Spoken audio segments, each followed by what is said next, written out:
여러분 안녕하세요, 롱정입니다. 오늘은 똘똘한 한치에 대해서 다시 한번 말씀을 드리고 싶어서 영상을 켰습니다. 시청하시기 전에 구독하기, 좋아요, 멤버십까지 부탁드리고요. 제 정규 강의 11기랑 클래스 101 강의는 아래 링크에서 확인이 가능하세요. 거래액만 1조 원 육박, 똘똘한 한채 열풍의 서울 초고가 아파트 인기. 팩트는 팩트죠. 하지만 일단 놓치면 안 되는 게 제가 어제 영상에서 다루다시피 매물은 늘어나고 있고 그리고 거래량은 없습니다. 그래서 아파트 전반적인 시장이 살아났다거나 분위기가 좋다거나 매도인이 매도하기가 수월하다거나 이런 분위기는 없습니다. 일부 단지는 인기가 많죠. 그건 맞는데 많은 분들이 주장하는 것처럼 극단적인 양극화, 어디는 날라다니고 어디는 아주 죽고 있고 이렇지는 않습니다. 전반적으로 거래가 정말 안 됩니다. 지금 여기 인기 있다고 나오는 단지들 있죠, 여러분? 여기 원래 인기 많았었고요. 여기도 가보면은 매도가 옛날보다 힘든 건 마찬가지입니다. 일정 조건이 갖춰져야지 매도가 잘 되는 게 맞습니다. 하지만 어쨌든 간에 대출의 영향을 받지 않는 이 시장은 진작에 먼저 신고가를 치고 있는 것도 사실입니다. 자, 그러면 앞으로 시장에 우리가 이걸 어떻게 적용해서 보는 게 좋을까라는 말씀을 드리고 싶어서 영상을 킨 것입니다. 자, 제가 봤을 때 일단 똘똘한 한 채 초고가 막 80억, 100억, 160억 이런 거 신고가 찍는 거는 일반적인 분들, 제 시청자분들이나 저를 포함해서 일반적인 사람들한테는 큰 이슈는 아닐 수도 있다고 생각을 합니다. 그런데 이게 우리가 어떤 점을 신경 써야 가치가 있을까라고 제가 고민을 해봤을 때 이겁니다. 자, 이거 지금 아무도 얘기 안 하는데 이거 같이 한번 생각을 해봅시다. 충분히 고려해 볼 만한 가치가 있는 건데요. 자, 아파트는 항상 강남이 이끌고 서울이 이끌고 이거 들어보셨죠? 제일 중요한 거는 고급 주거단지, 강남 3구, 서울의 주요 지역이란 얘기 들어보셨잖아요. 그러면 지금 이 기사를 필두로 봤을 때, 그리고 지금까지 제 영상을 쭉 보시면 정리를 해보면 초고가 시장, 제일 좋은 데는 신고가를 찍고 있고 중간 시장이랑 중간 아래 시장은 하락하고 있다. 물론 거래량이 적지만 아래쪽은 들쭉날쭉하고요. 실제로 마지막 실거래가 대비 훨씬 더 낮은 가격에 거래가 된 곳들도 많아요. 그게 직거래든 증여성 거래든 그건 제가 파악할 길은 없지만 직거래는 잘 모르겠지만 아무튼 간에 분위기가 안 좋은 건 맞고 급매물도 있는 것도 맞고 마지막 신고가 대비 싸게 살 수 있는 곳들도 수두룩합니다. 특히 대규모 입주가 있었던 신도시 같은 곳들 중에서는 급매가 아직도 많이 남아있는 곳이 있습니다. 자, 그러면 포인트는 뭐냐? 정리. 최고가가 있는 단지 그리고 내려가고 있는 단지가 있으면 나중에 시장은 이대로 쭉 갈까요? 이거 정리해봐야 돼요, 여러분. 쭉 갈까요? 그러니까 강남에 제일 좋은 단지가 올라가고 있고 나머지 단지는 지금 힘을 못 쓰고 있다면 나중에 제일 비싼 올라간 단지를 나머지가 키 맞추기 식으로 따라갈까요? 아니면 얘가 지금 거품이니까 나머지 내려가는 단지를 따라서 내려갈까요? 아니면 이대로 얘는 쭉 하늘 끝까지 200억, 300억 가고 밑에 있는 애들은 계속 내려갈까요? 세 가지가 있는 거예요. 세 가지. 1번, 아래 애들이 따라 올라간다. 2번, 위에 애들이 따라 내려간다. 3번, 갈 길 간다. 어떻게 생각하세요? 역사를 봤을 때, 역사만 놓고 봤을 때 3번은 아닙니다, 여러분. 3번은 아니에요. 그런 적은 없어요. 다 떨어지는데 강남만 계속 올라간 적은 없어요. 여러분, 이러면은 여러분이 알고 있는 부동산 대원칙 한 가지에 어긋납니다. 뭐냐고요? 많이 올라간 곳이 많이 떨어진다는 대원칙이 있습니다. 이거 들어보셨을 텐데요. 실제로 데이터로도 검증이 됐었고요. 많이 오른 곳이 많이 내려간다. 실질적으로 있었던 일이죠. 2008년도, 2009년도, 2010년도 이후로 어디가 제일 많이 빠졌죠? 맞습니다. 재밌게도 강남, 그리고 대형 평수가 제일 많이 빠졌습니다. 왜? 2000년도 초반에 강남 대형 평수가 폭발적으로 올랐거든요. 그 이후에 상대적으로 많이 빠졌죠. 왜? 많이 올랐으니까 많이 빠졌죠. 이때 만들어진 것 중에 하나가 뭐야? 기존부터 있었던 이 얘기지만 이때 무슨 얘기했습니까? 산이 높으면 골이 깊다는 얘기를 입에 달고 살았죠, 사람들이. 자, 그러면 지금 와서 이런 식으로 계속 가고 뒤에 일어날 일들을 우리가 생각을 안 하면 뭔가 말이 안 되는 거죠. 뭔가 정리가 될 필요가 있을 것 같아요. 그런데 극단적 양극화가 일어난다? 그러면 강남은 쭉 가고 아래쪽은 내려간다는 거네요. 그러니까 이런 거죠. 강북에 있는 아파트가 10억짜리가 있다고 쳐요. 여러분, 있다고 쳐요. 강북에 아파트가 10억짜리가 있는데 강남에 어떤 아파트가 50억이에요. 그럼 얘는 50억, 50억, 60억, 60억, 70억 이렇게 가고 강북의 아파트는 10억, 9억 5천, 9억, 8억, 7억 이렇게 간다는 거예요. 그럼 나중에 만나보면은 강북의 아파트는 5억이 돼 있고 강남의 아파트는 100억이 돼 있다? 10억과 50억에서 5억 대 100억이 돼 있다? 이겁니까? 전 여태까지 역사를 공부했을 때 그렇게 된 시장을 별로 보지 못했습니다.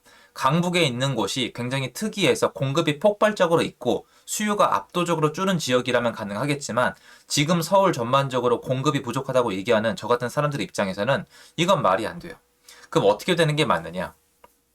이거는 세부 사항을 봐야 돼요. 지금 이 시장의 특성을 봐야 되는데 일단 똘똘한 한 채로 모이고 있는 이유는 정부 정책 때문입니다. 이건 맞아요. 이건 어쩔 수가 없어요. 시장을 이렇게 만들어 놨잖아요. 여러 채 갖고 있으면 적폐고 구속 대상이고 한 채만 갖고 있으면 선량한 시민 아닙니까? 맞지 않습니까? 아니 여러분 이게 우리 오픈하고 얘기해 봅시다. 강남에 가면 2, 30억 한 30억짜리 전세도 있거든요. 여러분 그 예를 들어서 지난 얘기니까 안 하는 게 좋겠지만 뭐 전 서울시장님이 이 시장님들이 쓰는 그 집 있잖아요. 그거 어떤 형태인지 혹시 아세요? 전세 형태였는데요. 그게 가격을 혹시 아시나요? 제가 하고 싶은 얘기는 이거예요. 집 없이 30억짜리 전세에 살면은 선량한 시민, 보호 대상, 가난한 사람이고 30억짜리 전세예요. 대출도 없을 겁니다 아마. 그냥 30억짜리 턱 내고 사는 거예요. 세금도 안 내고 아무것도 안 내요. 근데 집이 없으니까 아우 보호 대상, 아우 착하다고. 자 그리고 주택이 하나가 있는데 30억짜리예요. 그냥 잘 사는 사람이에요. 그런데 세입자 끼고 3억짜리 집이 10채예요. 그럼 뭐예요? 빨리 뭐해? 깜빵 보내 저거. 범죄자 새끼 저거. 이게 우리 사회 아니에요? 저 비꼬는 거 없습니다 지금. 제가 느끼기엔 제 스스로 비꼬는 게 없어요. 팩트니까. 전세입자는 보호대상, 1주택자는 선량한 사람, 다주택자는 범죄자가 지난 6년 동안의 분위기 맞지 않습니까? 그럼 여러분 뭘 택하겠어요? 자, 집이 가지기 싫다. 고가 전세 들어가면 됩니다. 끝.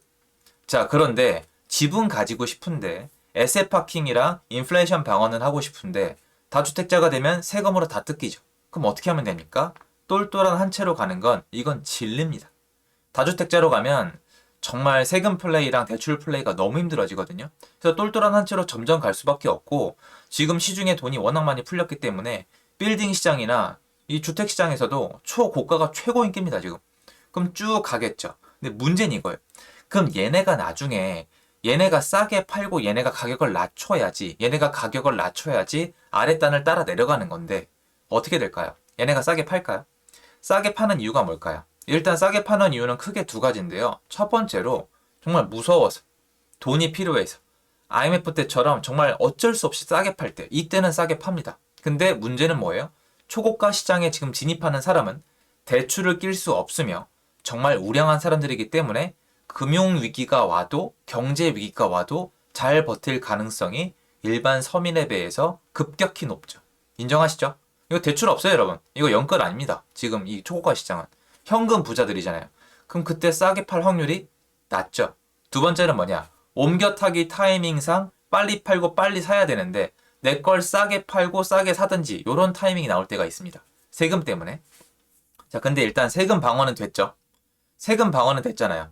일반 세금 방어는 된 거예요. 1주택이니까. 그런데 옮겨타기 할 때 일시적 1가구 2주택이나 비과세 혜택이나 아니면 매수 매도 타이밍 때문에 옮겨타기 위해서 싸게 팔 때가 나옵니다. 시장에 나가보시면 플레이하다 보면 느껴지시는데 이분들이 옮겨타기가 필요할까요? 그쵸. 올라갈 때가 거의 없어요. 여러분이 예를 들어서 대단지 아파트를 선호하는데 아크로 리버파크나 아니면 뭐 대치동에 있는 레미안 대치팰리스에 살아요. 옮겨타기 할 때가 많을까요? 별로 없죠. 그러면 옮겨타기를 위해서 싸게 팔 확률도 적을 거예요. 뭐 나머지 이유는 뭐가 있어요? 세금 때문에 싸게 팔기엔 소위 이 이상의 세금 플레이가 없으니까 결론적으로 주택시장이 완전 폭락을 하면서 경제가 무너지면서 어쩔 수 없이 팔 거 외에는 기대할 게 없는데 지금 당장 그건 예상이 어렵거든요. 그럼 이분들이 싸게 팔 확률은 없잖아요. 일단은 가능성만 봤을 때 그러면 얘네가 아랫단 시장 따라서 내려가긴 좀 어려울 거예요. 그럼 나중에 얘네가 계속 옹고 있으면 어떻게 될까요? 아래 애들이 따라 올라갈 가능성이 좀 더 높아요. 이건 아무도 못 맞추죠. 왜 그러냐면 생각해보세요. 이 똘똘한 한 채 위에 있는 시장은 중간에 있는 중상층들이 꿈꾸는 주택시장인데 얘네가 이걸 팔고 올라와야 되거든요. 근데 옮겨타기 할 때 여러분 아시죠? 내 집을 잘 받아야 다음 집을 살 수가 있는데 중산층이 집을 팔 이유가 옮겨타기 부분에서 똘똘한 한 채를 사기 위해서 지금 이 좋은 주택을 사기 위해서면 만약 이걸 목표로 판다면 적정한 가격에 팔아서는 살 수가 없기 때문에 중간 가격이 올라갈 수밖에 없거든요. 이 모든 건 주택 공급이 부족하다는 전제 조건 합니다. 그런데 지금 부족하잖아요. 그러니까 제가 봤을 때는 이대로 쭉 가고 수급이 안 맞는다면 똘똘한 한 채 현상이 당분간 지속이 되겠지만 얘네가 결국 나머지 시장을 자극할 확률이 꽤 있다라는 겁니다. 나머지 극단적인 양극화 저는 어렵다고 봅니다. 그래프상도 어렵고 강북은 5억, 강남은 100억 이렇게 가긴 어렵다고 생각을 하고 차츰 이렇게 같이 갈 건데 지금 타이밍상 이상한 제도 때문에 벌어져 있지만 얘네가 따라 내려오긴 어렵기 때문에 추후적으로 공급이 부족하다면 중간이랑 아래가 차츰씩 따라 올라가는 여러분 한동안 우리 유행 키워드가 뭐였어요? 키 맞추기인가? 갭 맞추기 막 이런 거였잖아요. 그게 지금은 이제 없나요? 전 아니라고 보거든요. 그래서 추후에 내가 꿈꾸는 집이 있다면 저는 이게 현상이 짙어지면 짙어질수록 차라리 내가 빨리 마련하는 게 낫다라고 생각을 해요.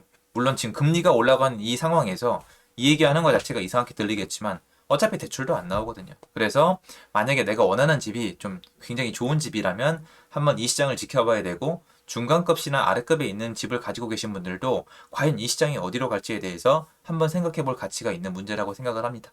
영상 도움되셨으면 좋겠고요. 제 영상 여기까지입니다. 감사합니다.